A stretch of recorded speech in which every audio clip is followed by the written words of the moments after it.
From Pacifica, this is Democracy Now! There's a battle going on right now, a battle to define everything that happens on the internet in terms of traditional things that the law understands. Is sharing a video on BitTorrent like shoplifting from a movie store? Or is it like loaning a videotape to a friend? Is reloading a web page over and over again like a peaceful virtual sit-in? Or a violent smashing of shop windows? Is the freedom to connect like freedom of speech? Or like the freedom to murder? Today, we remember the pioneering computer programmer, cyber activist, social justice activist, Aaron Swartz. At the age of 14, he helped develop RSS, revolutionizing how people use the internet. By the time he was 19, he co-owned Reddit, now one of the world's most popular sites. He was also a key architect of Creative Commons. Aaron Swartz is now dead at the age of 26. On Friday, he killed himself just weeks before the start of a controversial trial. He was facing up to 35 years in prison for downloading millions of academic articles at MIT. His parents say decisions made by prosecutors in MIT contributed to his death. Today, we'll hear Aaron Swartz in his own words. If we lost the ability to communicate with each other over the internet, it would be a change to the Bill of Rights, the freedoms guaranteed in our Constitution, the freedoms our country had been built on, would be suddenly deleted.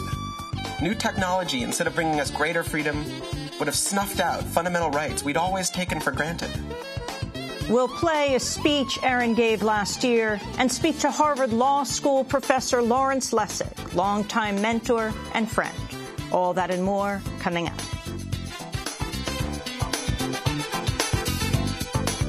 Welcome to Democracy Now!, democracynow.org, The War and Peace Report. I'm Amy Goodman. The Obama administration's reportedly preparing to unveil a new push for immigration reform in the coming months.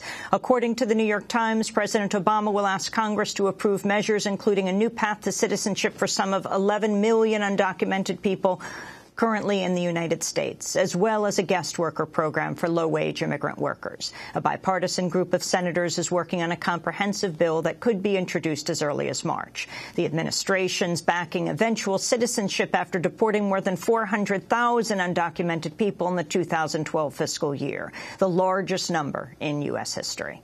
A number of civilians have been killed in an explosion that followed a U.S.-led NATO raid in Afghanistan. The victims reportedly died as they tried to collect the bodies of Taliban fighters who'd been killed in a firefight with U.S. troops around a mosque in Wardak province. It's unclear what caused the explosion, as the fighters had already been shot dead when the blast occurred. Estimates of the civilian toll stand at between 7 and 16. The latest violence comes days after President Obama announced plans to speed up the transfer of formal military control to Afghan forces. Appearing with Afghan President Hamid Karzai at the White House, Obama said a transition to Afghan leadership of combat missions will take place in the spring instead of the summer. And today we agreed that as Afghan forces take the lead and as President Karzai announces the final phase of the transition, coalition forces will move to a support role this spring. President Karzai and I also discussed the nature of our security cooperation after 2014. Our teams continue to work toward a security agreement, and as they do, they will be guided by our respect for Afghan sovereignty and by our two long-term tasks, which will be very specific and very narrow. First, training and assisting Afghan forces, and second, targeted counterterrorism missions against al-Qaeda and its affiliates. It's unclear how the sped-up timetable of formal control will change operations on the ground, as tens of thousands of U.S. troops will remain in Afghanistan until the withdrawal deadline of late 2014 and possibly even beyond. As in Iraq, a rejection of immunity for U.S. troops could prevent a large troop presence after the withdrawal. After returning from Washington earlier today, Afghan President Karzai said a jirga or grand assembly will decide on U.S. immunity by the end of the year. The decision regarding immunity for American soldiers in Afghanistan is a very important issue. Which condition of immunity they want from us. The government of Afghanistan cannot make a decision on this. This decision should be referred to the people of Afghanistan and a Grand Council to be asked whether immunity should be given to the American soldiers or not, and if we give them immunity, how and under which conditions. According to Karzai, an initial U.S. proposal for immunity was rejected, and a second round of talks will be held this year in Kabul. In a statement, the activist group Voices for Creative Nonviolence criticized the U.S. role in Afghanistan, saying, quote, over the past 10 years of occupation, the United States could have assumed a responsibility to help establish a sustainable economy and infrastructure. Instead, the U.S. forces will leave behind many millions of war-weary, exhausted, and economically desperate people. France is in its fourth day of bombing areas of Mali in a bid to oust rebels that have held the country's north since March. The strikes have killed a reported 11 civilians, including 3 children, fleeing the bombardment of a camp near the central town of Kana. France has launched the attacks in its former colony at the Malian government's request, backing troops from neighboring West African states who are arriving over the next few days. France's defense minister says the U.S. has, quote, seconded its intervention, reportedly providing intelligence as well as transportations and communications support. News of a U.S. role in the bombing of Mali comes as President Obama's confirmed involvement in a failed French operation inside Somalia. In a letter to Congress, Obama disclosed U.S. forces provided support to French troops in a failed effort to recover a French secret agent captured by Somali militants. The hostage, Dennis Alex, was reportedly killed during the failed operation along with 17 Somali fighters. Israel has cracked down on the latest nonviolent effort by Palestinian activists to stop the ongoing expansion of Jewish-only settlements in the occupied West Bank. On Sunday, Israeli troops raided a tent encampment dubbed Bab al-Shams, Arabic for Gate of the Sun, in the so-called E1 settlement zone that bisects the West Bank. The E1 construction had largely been put on hold following U.S. objections dating back to President George W. Bush. But Israel resumed work there last month in response to the UN vote recognizing Palestine as a non-member observer state. The activists behind Bab al-Shams pitched around 20 tents at the site Friday in a bid to oppose the latest settlement growth. Palestinian legislator Mustafa Barghouti said Palestinians are protecting the land of their future independent state. This is Palestinian land. It is owned by a Palestinian, and we are legally here. And what you see here is the best and most beautiful act of nonviolent resistance. We are encountering the Israeli illegal settlements with building settlements on stolen Palestinian land by building on our own land. The inhabitants of Bab al-Shams remained there until early Sunday morning when around 500 Israeli forces raided the encampment and detained several people. Organizers say at least 6 people were wounded in the crackdown. In a statement, the Palestinian Popular Struggle Coordination Committee vowed to continue similar actions, saying, quote, this is not the end of the popular struggle and it will continue in its full strength. An Egyptian court has granted a retrial to former Egyptian President Hosni Mubarak in his appeal of a life sentence for failing to stop the killing of unarmed demonstrators during the protests that ended Mubarak's nearly 30-year rule. Mubarak will be retried along with his top security aide, Habib El Adli, who was convicted on the same charges. At least 20 people have reportedly been killed in a Syrian government airstrike in a rebel-held town south of Damascus. The Britain-based Syrian Observatory for Human Rights says 6 children were among the dead. The reported strike comes one day after Syrian opposition activists claimed 36 people, including 14 children, died in government bombings. On Friday, International Envoy Lakhdar Brahimi held a new round of talks with top U.S. and Russian envoys in Switzerland with no apparent breakthroughs. We stressed again that, in our view, there was no military solution to this conflict.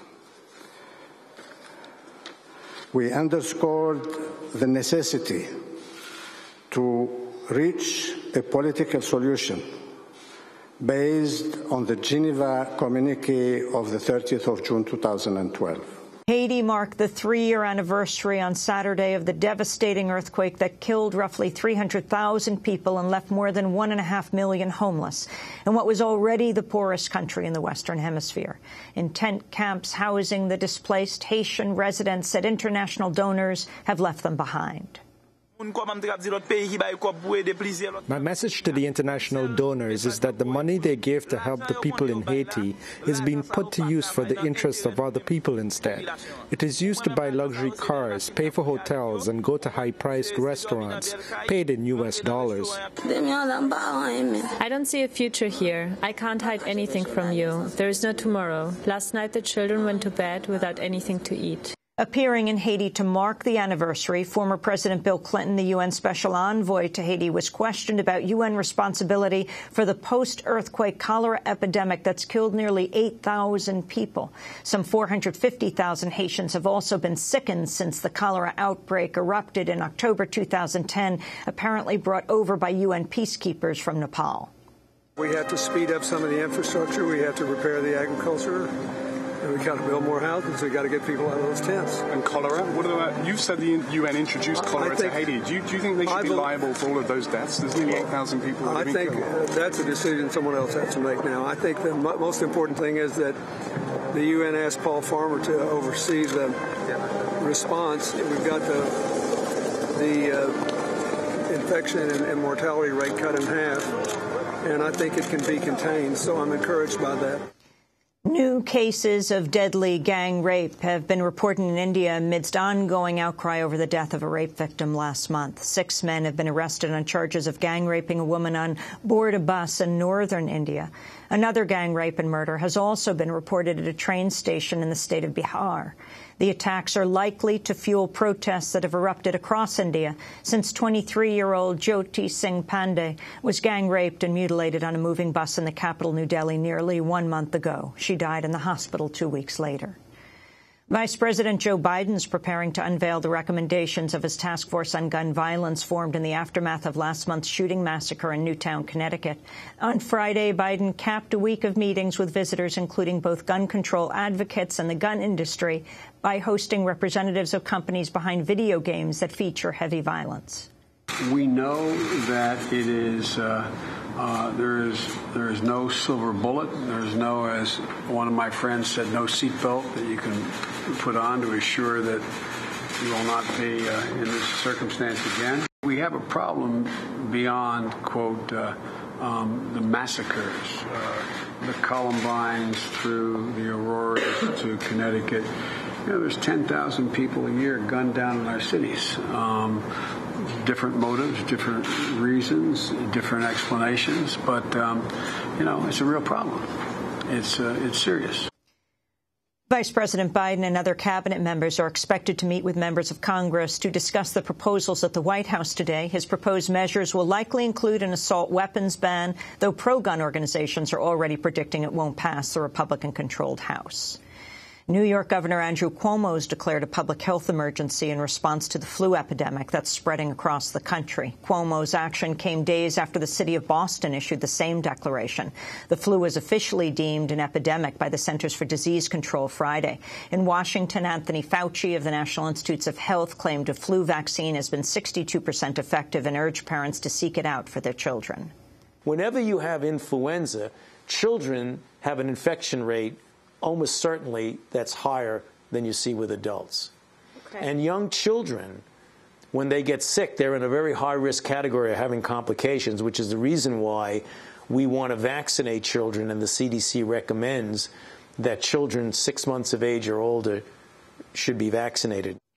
Scores of activists gathered outside the White House Friday to mark the 11th anniversary of the arrival of the first prisoners at Guantanamo Bay. Wearing orange jumpsuits and hoods, the demonstrators called on President Obama to uphold his now 4-year-old vow to close the prison. Parallel rallies for Guantanamo's closures were held in Chicago, Dallas, Detroit, Los Angeles, Miami, and London. 166 men remain locked up at the prison, even though 86 of them have been cleared for release. A prominent immigrant rights activist has spoken out after her mother and brother were detained in a raid by federal immigration agents at their Phoenix home. Erica Andiola, who's played a leading role in the undocumented youth movement, urged an end to the raids in a tearful recording. We need to do something. We need to stop separating families, and this is real. This is so real. This is not just happening to me. This is happening to families everywhere. Erica. We cannot let this happen anymore, and I need everybody to stop. To stop pretending like nothing is wrong, to stop pretending that we're just living normal lives, because we're not. This can happen to any of us. Erica Andiola's mother and brother were released Friday following a national outcry by activist groups. A spokesperson for Immigration and Customs Enforcement has denied accusations the family was targeted for Andiola's activism. And those are some of the headlines. This is Democracy Now!, democracynow.org, The War and Peace Report. I'm Amy Goodman.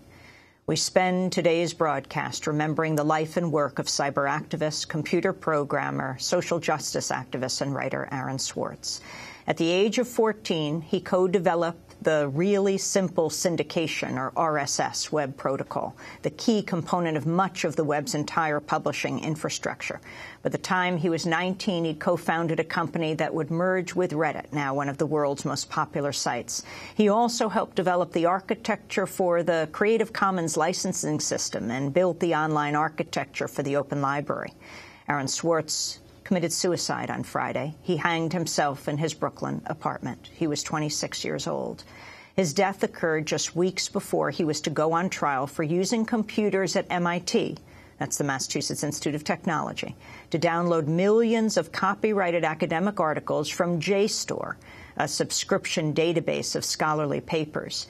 JSTOR declined to press charges, but prosecutors moved the case forward.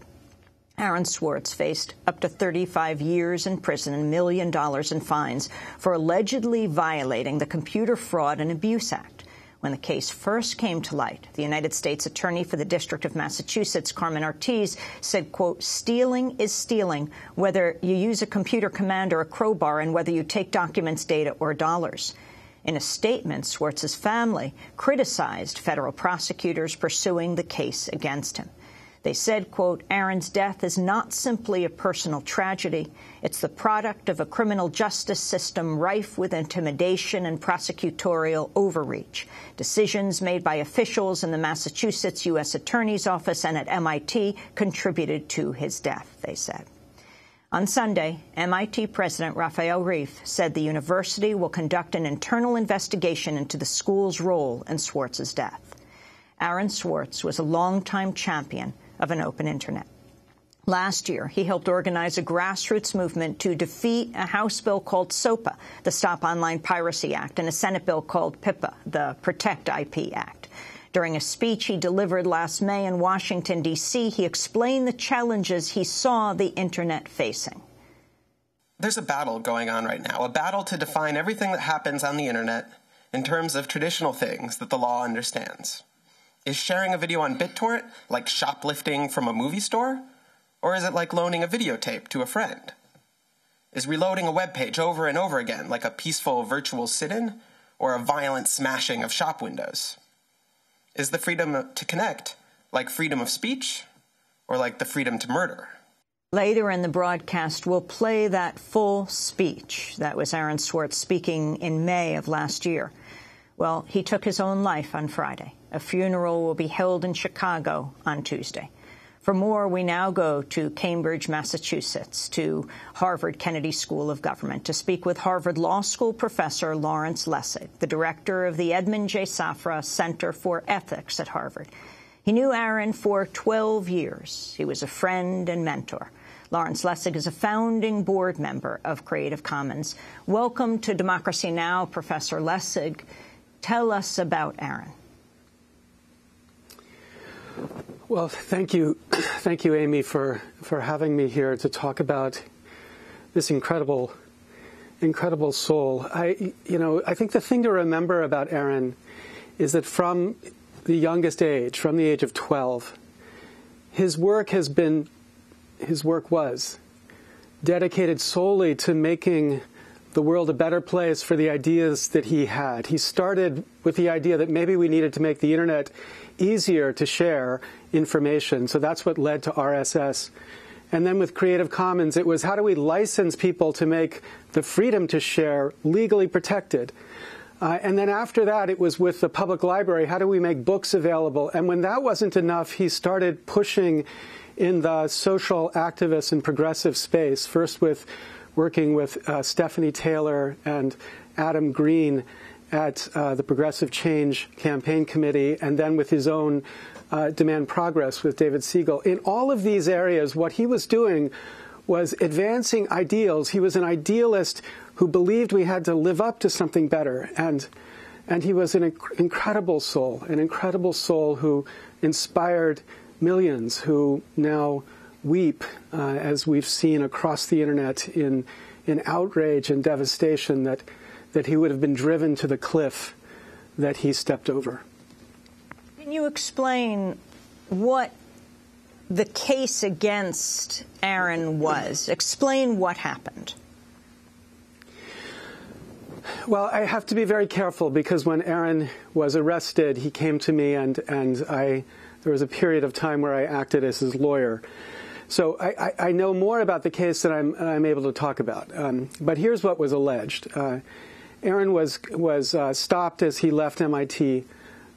He had a computer in his possession, which there was tape that indicated that he had connected the computer to a server, to a closet in MIT, and the allegation was he had downloaded a significant portion of JSTOR. Now, JSTOR is a nonprofit website that has been since about 1996, has been trying to build an archive of giving online access to academic journal articles, like the Harvard Law Review or journal articles from geography from the 1900s. It's an extraordinary library of information.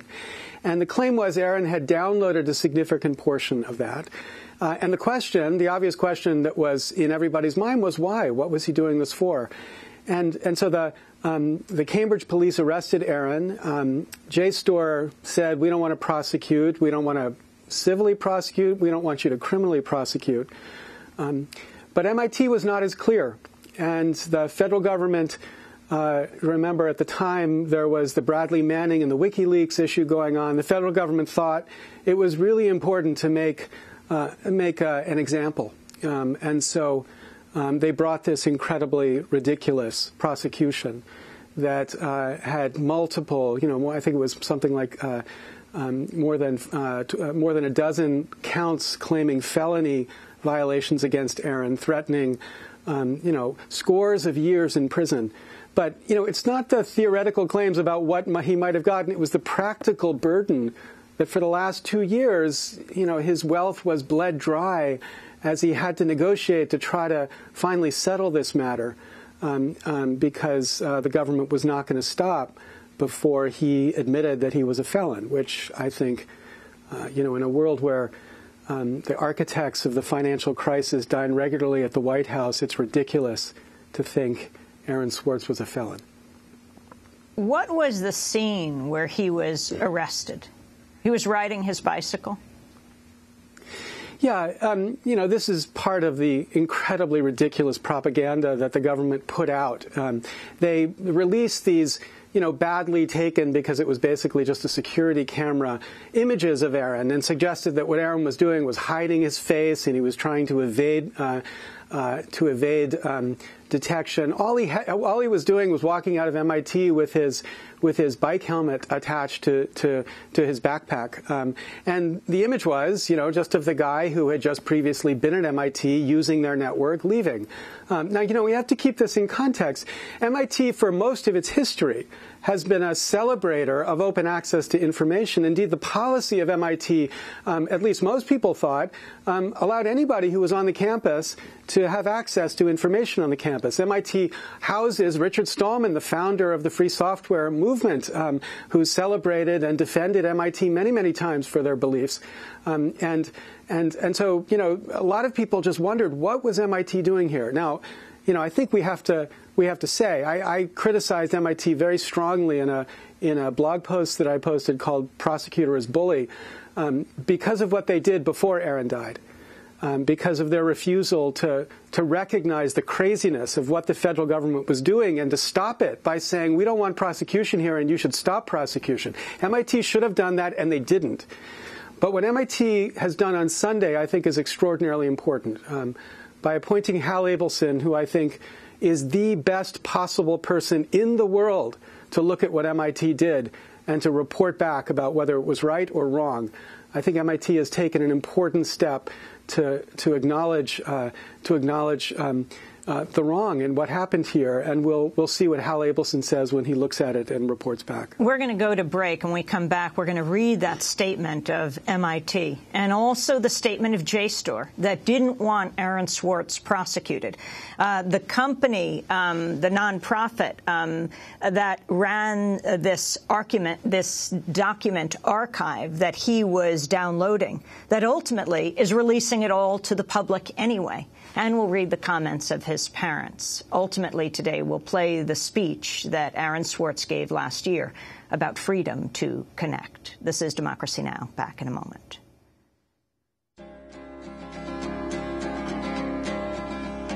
Oh, a rifle took its aim, and a man fell to the ground. He tried to stand again, but everybody held him down. A time of terror when the bullet pierced the air. I know that couldn't happen here. Oh, it must have been another country. Yes, it must have been another land. That couldn't happen in the USA. We'd never treat a man that way. And a migrant worker sweats underneath the blazing sun. He's fallen to his knees, but his work is never done. Beg someone to listen, but nobody seems to care. I know that couldn't happen here. Oh, it must have been another country. Yes, it must have been another land. That couldn't happen in the USA. We'd never treat a man that way. Phillips, another country. This is Democracy Now!, democracynow.org, the War and Peace Report. I'm Amy Goodman. We are doing today's broadcast about the suicide of Aaron Swartz, a 26-year-old cyber activist, social justice activist, co-founder of Reddit. He developed RSS when he was 14 years old. Our guest today is Harvard Law professor Lawrence Lessig, his mentor, his friend for many years, speaking to us from Harvard. I'm Amy Goodman. Over the weekend, Aaron's family released this statement. They said, quote, Aaron's death is not simply a personal tragedy. It's the product of a criminal justice system rife with intimidation and prosecutorial overreach. Decisions made by officials in the Massachusetts U.S. Attorney's Office and at MIT contributed to his death. MIT also released a statement, and I'd like to read that here. On Sunday, we reached out to MIT for comment. This is part of the statement the MIT president, Raphael Reif, sent to the MIT community regarding Aaron's death. He wrote, quote, I will not attempt to summarize here the complex events of the past 2 years. Now is a time for everyone involved to reflect on their actions, and that includes all of us at MIT. I've asked Professor Hal Abelson to lead a thorough analysis of MIT's involvement from the time that we first perceived unusual activity on our network in fall 2010 up to the present. I've asked that this analysis describe the options MIT had and the decisions MIT made in order to understand and to learn from the actions MIT took. I'll share the report with the MIT community when I receive it. I also want to read the statement of JSTOR. That's the nonprofit that is the archive of all of the documents that Aaron was downloading. Over the weekend, JSTOR expressed deep condolences to the Swartz family and maintained the case had been instigated by the U.S. Attorney's Office. They wrote, quote, the case is one that we ourselves had regretted being drawn into from the outset. Since JSTOR's mission is to foster widespread access to the world's body of scholarly knowledge, at the same time as one of the largest archives of scholarly literature in the world, we must be careful stewards of the information entrusted to us by the owners and creators of that content. To that end, Aaron returned the data he had in his possession, and JSTOR settled any civil claims we might have had against him in June 2011. And now I want to play a comment of Aaron Swartz himself about JSTOR, about these documents. This was a comment made by Aaron Swartz at the University of Illinois at Urbana-Champaign in October of 2010. He spoke about JSTOR. I am going to give you one example of something not as big as saving Congress, but something important that you can do right here at your own school. It just requires you willing to get your shoes a little bit muddy. By virtue of being students at a major U.S. university, I assume that you have access to a wide variety of scholarly journals. Pretty much every major university in the United States pays these sort of licensing fees to organizations like JSTOR and Thomson and ISI to get access to scholarly journals that the rest of the world can't read. And these licensing fees are substantial, and they're so substantial that people who are studying in India instead of studying in the United States don't have this kind of access. They're locked out from all of these journals. They're locked out from our entire scientific legacy. I mean, a lot of these journal articles, they go back to the Enlightenment. Every time someone has written down a scientific paper, it's been scanned and digitized and put in these collections. That is a legacy that has been brought to us by the history of people doing interesting work, the history of scientists. It's a legacy that should belong to us as a commons, as a people, but instead it's been locked up and put online by a handful of for-profit corporations who then try and get the maximum profit they can out of it. Now, there are people, good people, trying to change this with the open access movement. So all journals going forward, they're encouraging them to publish their work as open access, open on the internet, available for download by everybody, available for free copying and perhaps even modification with attribution and notice. That was Aaron Swartz speaking, University of Illinois, Urbana-Champaign, October 2010, about JSTOR. That was before he was arrested. Professor Lawrence Lessig, the significance of what Aaron was dedicating his life to before we move on to the speech that he gave last year to play in full. Yeah, he was dedicating his life to building a world, a nation at least, but a world that was as idealistic as he was. And he was impatient with us, and he was disappointed with us, with all of us, as we moved through this fight. And he, as he grew impatient, he called on people to do more. And it is incredibly hard for all of us who were close to him to accept the recognition that maybe if we had done more, this wouldn't have seemed so bleak to him. Maybe if we had stopped this prosecution. I received an email from JSTOR 4 days before Aaron died from the president of JSTOR celebrating that JSTOR was going to release all of these journal articles to anybody around the world who wanted access, exactly what Aaron was fighting for. And I didn't have time to send it to Aaron. I was traveling, but I looked forward to seeing him again. I had just seen him the week before and celebrating that this is what had happened. So all of us think there are 1,000 things we could have done. 1,000 things we could have done, and we have to do. Because Aaron Swartz is now an icon, an ideal. He's what we will be fighting for, all of us, for the rest of our lives. Professor Lessig, on November 27, 2007, Aaron blogged about his depressed mood. He said, surely there have been times when you've been sad. Perhaps a loved one has abandoned you or a plan has gone horribly awry. Your face falls, perhaps you cry. You feel worthless. You wonder whether it's worth going on. Everything you think about seems bleak. The things you've done, the things you hope to do, the people around you. You want to lie in bed and keep the lights off. Depressed mood is like that, only it doesn't come for any reason, and it doesn't go for any either. What about Aaron's state of mind? How he kept up his spirits, especially during this very, very difficult time, also struggling with depression? Yeah, Aaron was depressed. He was rationally depressed. You know, he was losing everything because his government was overreaching in the most ridiculous way to persecute him, not just because of this, because of what he had done before, liberating government documents that were supposed to be in the public domain. Of course he was depressed. He wasn't depressed because he had no loving parents. He did have loving parents who did everything they could for him, or because he didn't have loving friends. Every time you saw Aaron, he was surrounded by 5 or 10 different people who loved and respected and worked with him. He was depressed because he was increasingly recognizing that the idealism he brought to this fight maybe wasn't enough. When he saw all of his wealth gone And he recognized his parents were going to have to mortgage their house so he could afford a lawyer to fight a government that treated him as if he were 9/11 terrorists, as if what he was doing was threatening the infrastructure of the United States. When he saw that and he recognized how incredibly difficult that fight was going to be, of course he was depressed. Now, I'm not a psychiatrist. I don't know whether there was something wrong with him because of, beyond the rational reason he had to be depressed.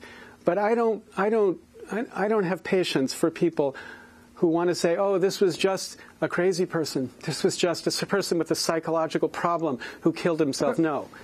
This was somebody who was pushed to the edge by what I think of as a kind of bullying by our government, And just as we hold people responsible when their bullying leads to tragedy, I hope Carmen Ortiz does what MIT did. The U.S. attorney. The U.S. attorney. And lead an investigation. Ask somebody independent to look at what happened here and explain to America, is this what the United States government is? Professor Lessig, we want to end with the words of Aaron himself. And we're not going to go to our second break. I want to warn all our stations because in order to fit in this whole speech. This is a speech that Aaron Swartz gave, the cyber activist computer programmer who took his life on Friday, speaking last May about the battle to defeat the Stop Online Piracy Act, or SOPA. So for me, it all started with a phone call. It was September, not last year, but the year before that, September 2010. And I got a phone call from my friend Peter.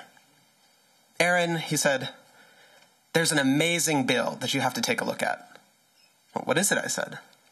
It's called COICA, the Combating Online Infringement and Counterfeiting Act. Oh, Peter, I said, I don't care about copyright law.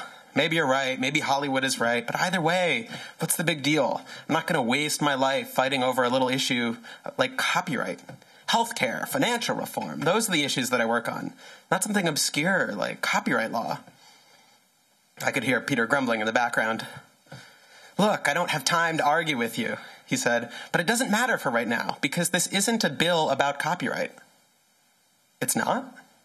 No, he said, it's a bill about the freedom to connect. Now I was listening. Peter explained what you've all probably long since learned, that this bill would let the government devise a list of websites that Americans weren't allowed to visit. On the next day, I came up with lots of ways to try to explain this to people. I said it was a great firewall of America. I said it was an internet blacklist. I said it was online censorship. But I think it's worth taking a step back, putting aside all the rhetoric, and just thinking for a moment about how radical this bill really was.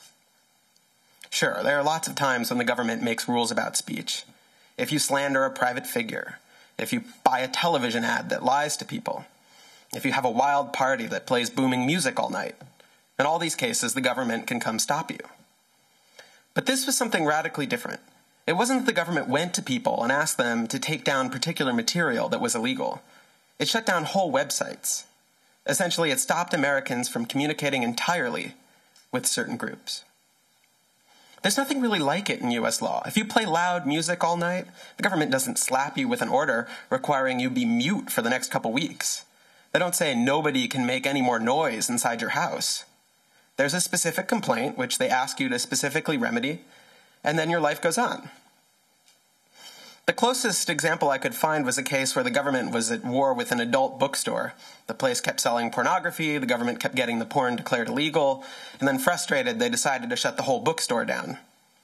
But even that was eventually declared unconstitutional, a violation of the First Amendment. So, you might say, surely COICA would get declared unconstitutional as well. But I knew that the Supreme Court had a blind spot around the First Amendment. More than anything else, more than slander or libel, more than pornography, more even than child pornography. Their blind spot was copyright. When it came to copyright, it was like the part of the justices' brains shut off, and they just totally forgot about the First Amendment. You got the sense that deep down, they didn't even think the First Amendment applied when copyright was at issue. Which means that if you did want to censor the internet, if you wanted to come up with some way that the government could shut down access to particular websites, this bill might be the only way to do it. If it was about pornography, it probably would get overturned by the courts, just like the adult bookstore case. But if you claimed it was about copyright, it might just sneak through. And that was especially terrifying because, as you know, copyright is everywhere. If you want to shut down WikiLeaks, it's a bit of a stretch to claim that you're doing it because they have too much pornography. But it's not hard at all to claim that WikiLeaks is violating copyright. Because everything is copyrighted. The speech, the thing I'm giving right now, these words are copyrighted. And it's so easy to accidentally copy something. So easy, in fact, that the leading Republican supporter of Koika, Orrin Hatch, had illegally copied a bunch of code into his own Senate website. So if even Orrin Hatch's Senate website was found to be violating copyright law, what's the chance that they wouldn't find something they could pin on any of us? There's a battle going on right now, a battle to define everything that happens on the internet in terms of traditional things that the law understands.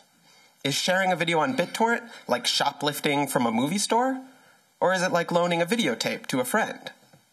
Is reloading a web page over and over again like a peaceful virtual sit-in or a violent smashing of shop windows?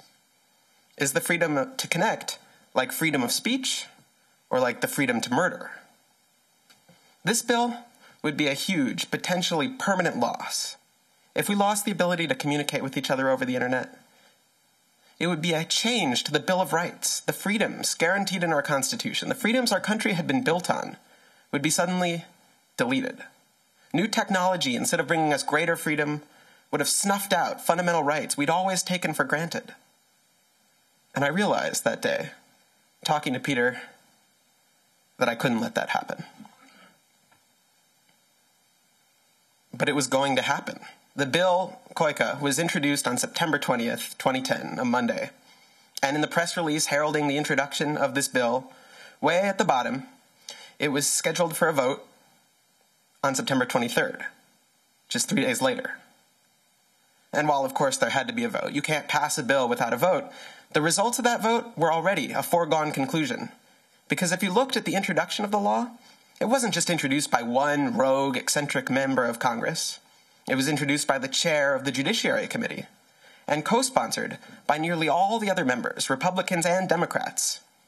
So yes, there'd be a vote, but it wouldn't be much of a surprise because nearly everyone who was voting had signed their name to the bill before it was even introduced. Now, I can't stress how unusual this is. This is emphatically not how Congress works. I'm not talking about how Congress should work, the way you see on Schoolhouse Rock. I mean, this is not the way Congress actually works. I mean, I think we all know Congress is a dead zone of deadlock and dysfunction. There are months of debates and horse trading and hearings and stall tactics. I mean, first you're supposed to announce that you're going to hold hearings on a problem and then days of experts talking about the issue, and then you propose a possible solution, you bring the experts back for their thoughts on that, and then other members have different solutions and they propose those, and you spend a bunch of time debating, and there's a bunch of trading to get members over to your cause, and finally you spend hours talking one-on-one with the different people in the debate, try and come back with some sort of compromise which you hash out in endless backroom meetings. And then when that's all done, you take that and you go through it line by line in public to see if anyone has any objections or wants to make any changes. And then you have the vote. It's a painful, arduous process. You don't just introduce a bill on Monday and then pass it unanimously a couple days later. That just doesn't happen in Congress. But this time, it was going to happen. And it wasn't because there were no disagreements on the issue. There are always disagreements. Some senators thought the bill was much too weak and needed to be stronger. As it was introduced, the bill only allowed the government to shut down websites. And these senators, they wanted any company in the world to have the power to get a website shut down. Other senators thought it was a drop too strong. But somehow, and the kind of thing you never see in Washington, they'd all managed to put their personal differences aside to come together and support one bill they were persuaded they could all live with. A bill that would censor the internet. And when I saw this, I realized whoever was behind this was good. Now, the typical way you make good things happen in Washington is you find a bunch of wealthy companies who agree with you. Social Security didn't get passed because some brave politicians decided their good conscience couldn't possibly let old people die starving in the streets. I mean, are you kidding me? Social Security got passed because John D. Rockefeller was sick of having to take money out of his profits to pay for his workers' pension funds. Why do that when you can just let the government take money from the workers? Now, my point is not that Social Security is a bad thing. I think it's fantastic. It's just that the way you get the government to do fantastic things is you find a big company willing to back them. The problem is, of course, that big companies aren't really huge fans of civil liberties. You know, it's not that they're against them, it's just there's not much money in it. Now, if you've been reading the press, you probably didn't hear this part of the story. As Hollywood has been telling it, the great, good copyright bill they were pushing was stopped by the evil internet companies who make millions of dollars off of copyright infringement. But it really wasn't true. I mean, I was in there, in the meetings with the internet companies, actually probably all here today, and, you know, if all their profits depended on copyright infringement, they would have put a lot more money into changing copyright law. The fact is, the big internet companies, they would do just fine if this bill passed. I mean, they wouldn't be thrilled about it, but I doubt they would even have a noticeable dip in their stock price. So they were against it, but they were against it like the rest of us on grounds primarily of principle. And principle doesn't have a lot of money in the budget to spend on lobbyists. So they were practical about it. Look, they said, this bill is going to pass. In fact, it's probably going to pass unanimously. As much as we try, this is not a train we're going to be able to stop. So we're not going to support it. We couldn't support it, but in opposition, let's just try and make it better. So that was the strategy, lobby to make the bill better. They had lists of changes that would make the bill less obnoxious or less expensive for them or whatever, but the fact remained at the end of the day, it was going to be a bill that was going to censor the internet, and there was nothing we could do to stop it. So I did what you always do when you're a little guy facing a terrible future with long odds and little hope of success. I started an online petition. I called all my friends and we stayed up all night setting up a website for this new group, Demand Progress, with an online petition opposing this noxious bill, and I sent it to a few friends. Now, I've done a few online petitions before. I've worked at some of the biggest groups in the world that do online petitions. I've written a ton of them and read even more. But I've never seen anything like this. Starting from literally nothing, we went to 10,000 signers, then 100,000 signers, and then 200,000 signers and 300,000 signers in just a couple of weeks. And it wasn't just signing a name. We asked these people to call Congress, to call urgently. There was a vote coming up this week in just a couple days, and we had to stop it. And at the same time, we told the press about it, and about this incredible online petition that was taking off. And we met with the staff of members of Congress and pleaded with them to withdraw their support for the bill. I mean, it was amazing. It was huge. The power of the internet rose up in force against this bill, and then it passed unanimously. Now, to be fair, several of the members gave nice speeches before casting their vote. And in their speeches, they said their office had been overwhelmed with comments about the First Amendment concerns behind this bill, comments that had them very worried. So worried, in fact, they weren't sure that they still supported the bill. But even though they didn't support it, they were going to vote for it anyway, they said, because they needed to keep the process moving, and they were sure any problems that were had with it could be fixed later. So I'm going to ask you, does this sound like Washington, D.C. to you? Since when do members of Congress vote for things that they oppose just to keep the process moving? I mean, whoever was behind this was good. And then, suddenly, the process stopped. Senator Ron Wyden, the Democrat from Oregon, put a hold on the bill, giving a speech in which he called it a nuclear bunker buster bomb aimed at the internet. He announced he would not allow it to pass without changes. And as you may know, a single senator can't actually stop a bill by themselves, but they can delay it. By objecting to a bill, they can demand Congress spend a bunch of time debating it before getting it passed, and Senator Wyden did. He bought us time. A lot of time, as it turned out. His delay held all the way through the end of that session of Congress, so that when the bill came back, it had to start all over again. And since they were starting all over again, they figured, why not give it a new name? And that's when it began being called PIPA, and eventually SOPA. So there was probably a year or two of delay there. And in retrospect, we used that time to lay the groundwork for what came later. But that's not what it felt like at the time. At the time, it felt like we were going around telling people that these bills were awful, and in return, they told us that they thought we were crazy. I mean, we were kids wandering around waving our arms about how the government was going to censor the internet. It does sound a little crazy. Yeah, you can ask Larry tomorrow. I was constantly telling him what was going on, trying to get him involved, and I'm pretty sure he just thought I was exaggerating. Even I began to doubt myself. It was a rough period. But when the bill came back and started moving again, suddenly all the work we had done started coming together. All the folks we talked to about it suddenly began getting really involved and getting others involved. Everything started snowballing. It happened so fast. I remember there was one week where I was having dinner with a friend in the technology industry, and he asked what I worked on, and I told him about this bill, and he said, "Wow, you need to tell people about that." And I just groaned. And then, just a few weeks later, I remember I was chatting with this cute girl on the subway, and she wasn't in technology at all, but when she heard that I was, she turned to me very seriously and said, "You know, we have to stop soap."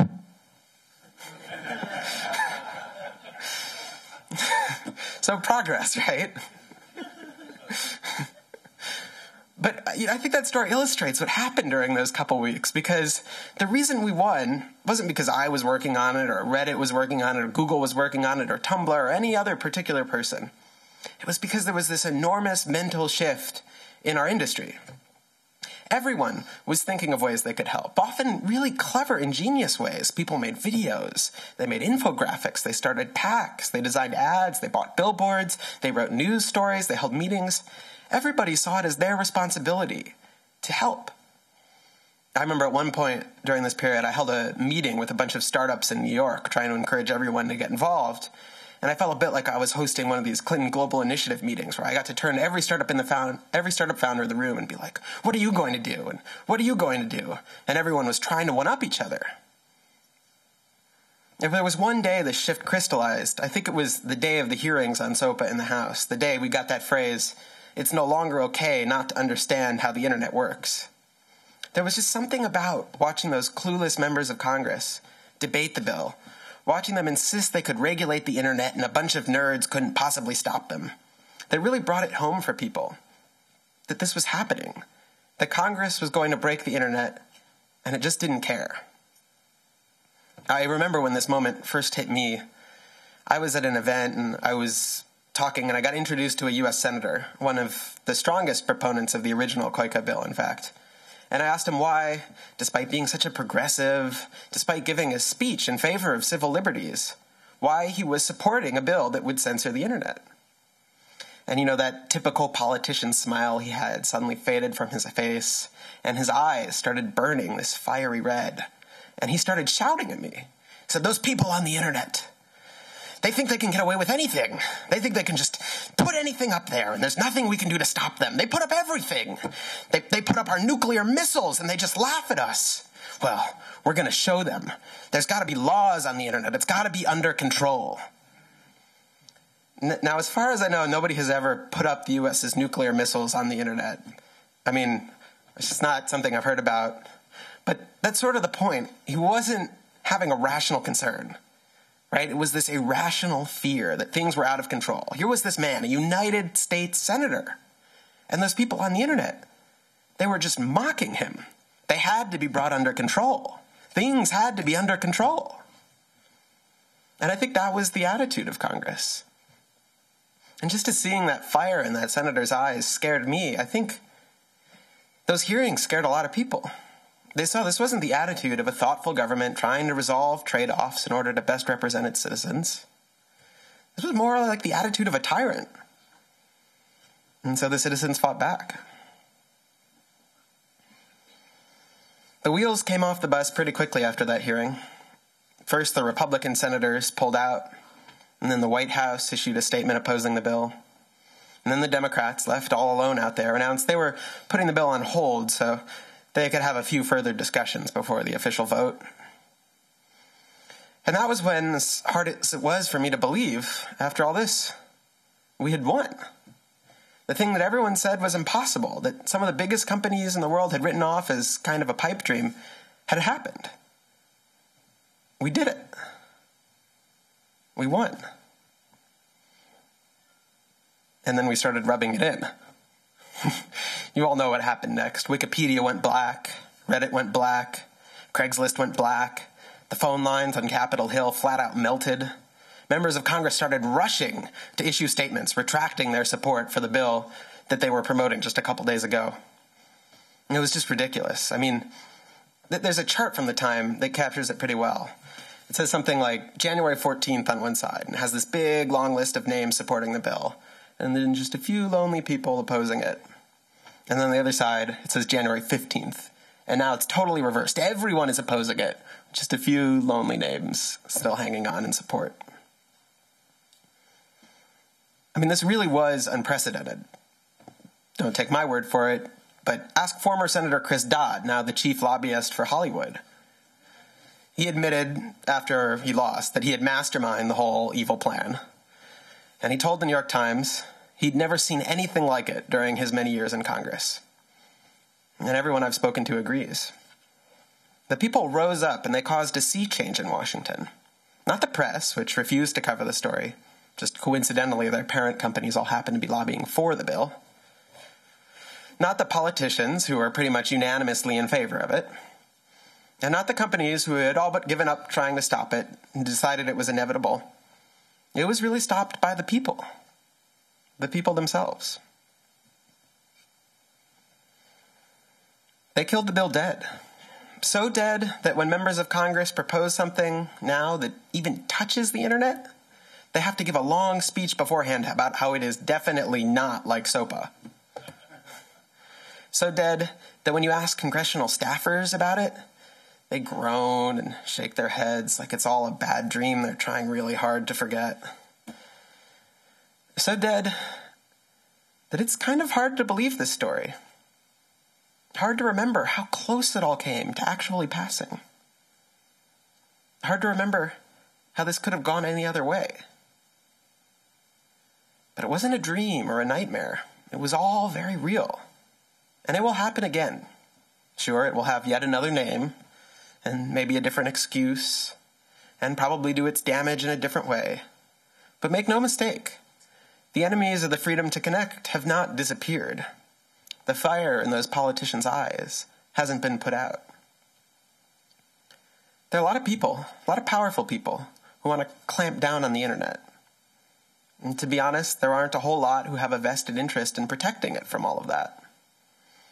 Even some of the biggest companies, some of the biggest internet companies, to put it frankly, would benefit from a world in which their little competitors could get censored. We can't let that happen. Now, I've told this as a personal story, partly because I think big stories like this one are just more interesting at human scale.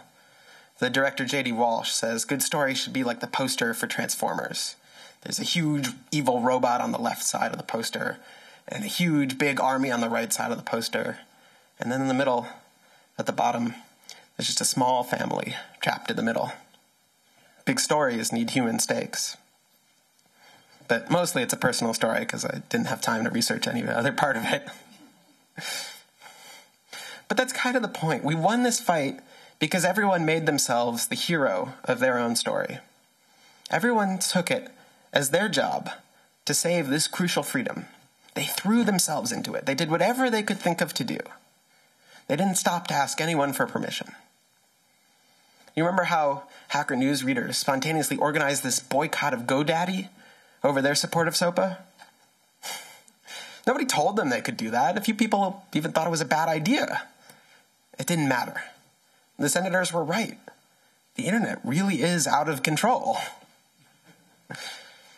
But if we forget that, if we let Hollywood rewrite the story so it was just big company Google who stopped the bill, if we let them persuade us we didn't actually make a difference, if we start seeing it as someone else's responsibility to do this work, and it's our job just to go home and pop some popcorn and curl up on the couch to watch Transformers, well then next time, they might just win. Let's not let that happen. Cyber social justice activist Aaron Swartz committed suicide Friday. He was 26 years old.